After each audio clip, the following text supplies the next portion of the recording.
Part 7 na to na ibibigay ko na tips kung aspiring event host kayo. Kung nagsisimula pa lang kayo mag-host or gusto nyo matuto ng very light, may matututunan naman kayo dito sa video na to. Charing!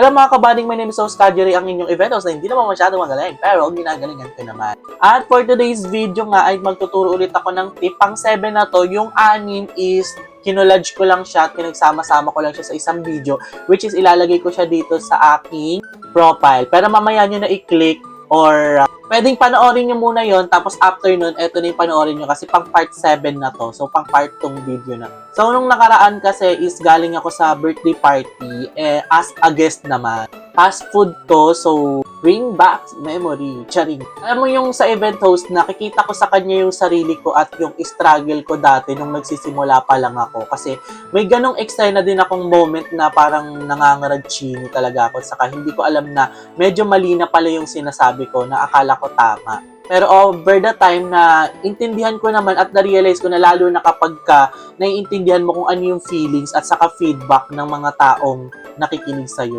Ganun. So, sa number 7 na tayo, i-relate ko siya dun sa number 5 na sinabi ko dun sa unang video. So, yung sinabi ko kasi dun is, huwag kayong magagawa ng unexpected act na hindi alam ng parents. Ganyan. Yung, ano ba, yung bigla kayong magpapaputok ng lobo, kaya bigla kayong basta ganun, alam nyo na yun, nang hindi kayo nagpapaalam.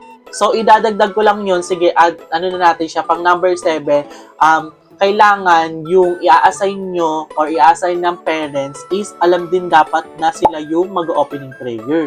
So, paano ba yun? Dapat, umpisa pa lang, briefing pa lang, tatanungin mo na si parents kung sino yung mag-opening prayer sa kanilang party. Tapos, after that, alam ko naman na responsibility ni parents yon na siya mag-assign. Pero, kailangan sabihin mo rin sa kanya na, ma'am or sir, dapat i-inform nyo po ha, para pagdating dito sa stage, pupunta na lang. Kasi yung iba, diba, na-experience yun na, ayoko mag-pray, ayoko mag-demonyo ba tayo tao na? Tsare! Hindi naman, nahihiya lang kasi, diba? Kahit ako din naman, mahihiya akong audience ako, tapos ako yung mag-pray. Yeah, no!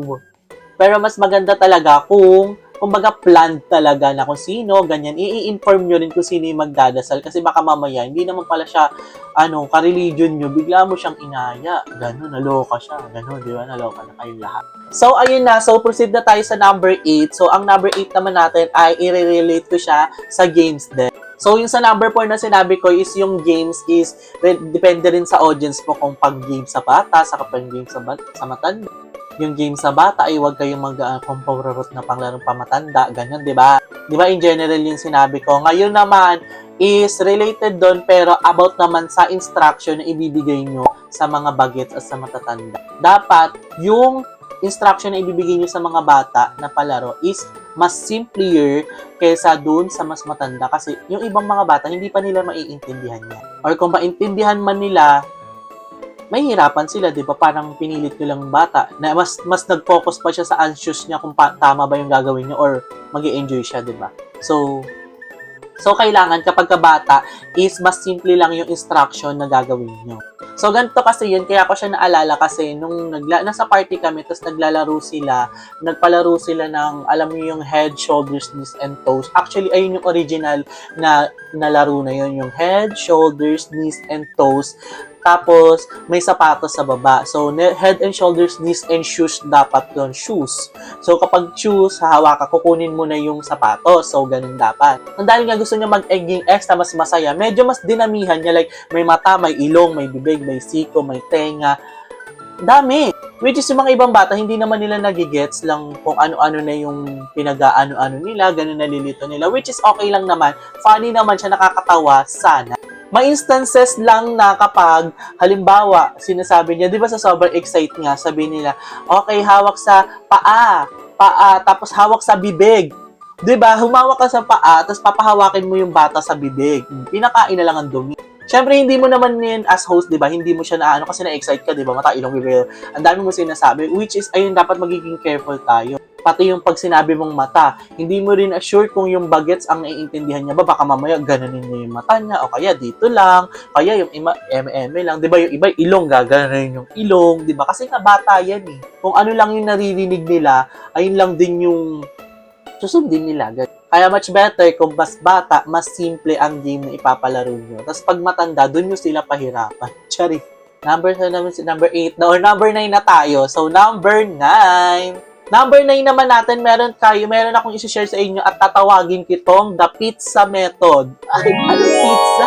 Pauso ko na naman So, kung alam niyo yung sandwich method is yung kailangan positive muna yung sasabihin mo tapos negative, tapos eto naman positive ulit. Ayun yung sandwich method. So, yung version ko ay pizza method, which is yung toppings ay nasa ibabaw, yung masarap at yung nasa ilalim ay hindi ka sure kung matabang or hindi. Ganon! So, paano ba yung gagawin nyo? So, ganito yun kapag magpapalaro kayo, instead na sasabihin nyo na ang mangyayari sa kanila is consequence, dapat sasabihin mo sa kanila ay game prize. Ganon.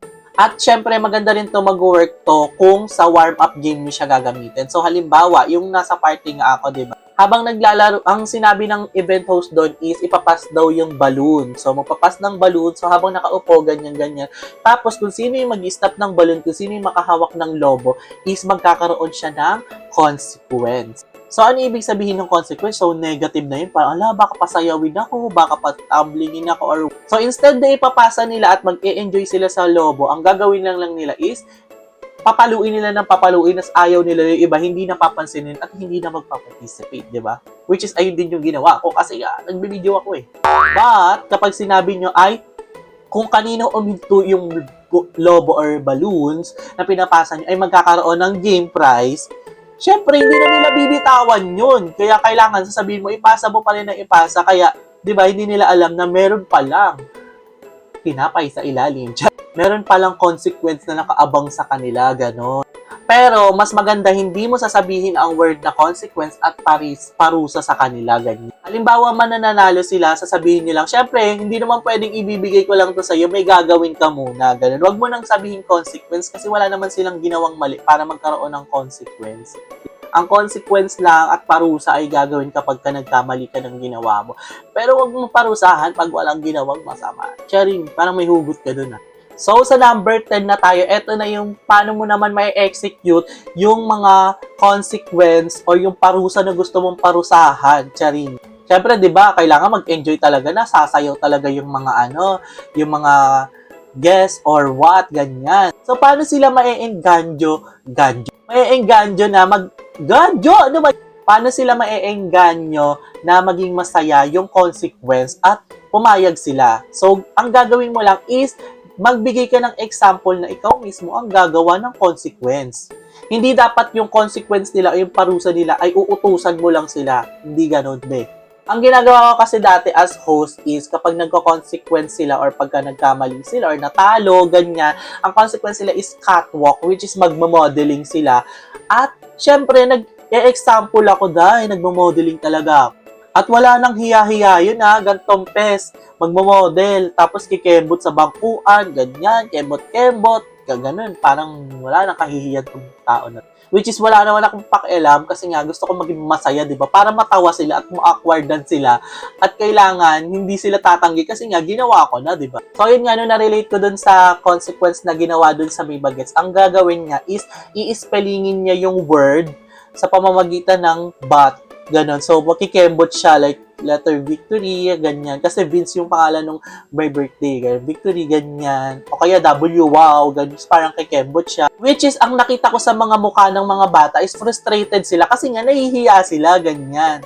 Iba yung hiya na nakakahiya talaga sa hiya na ayoko nang gawin to. Kasi natatakot ako, ganon.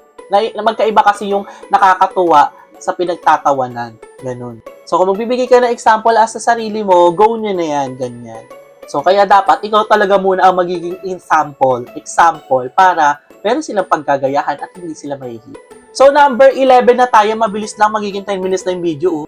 Number 11 is always encourage your audience and compliment their efforts. So, sa mga bagets na natalo, is kailangan mag-thank you kayo sa mga bata. Thank you, ang galing mo, complimentin niyo yung mga bata, hindi okay, out ka na, doon ka na sa far away. At lagi mo silang bibigyan ng hope na marami pa tayong games, ganyan, kahit isa na lang. At makakasali pa kayo, bawi lang kayo, ganyan.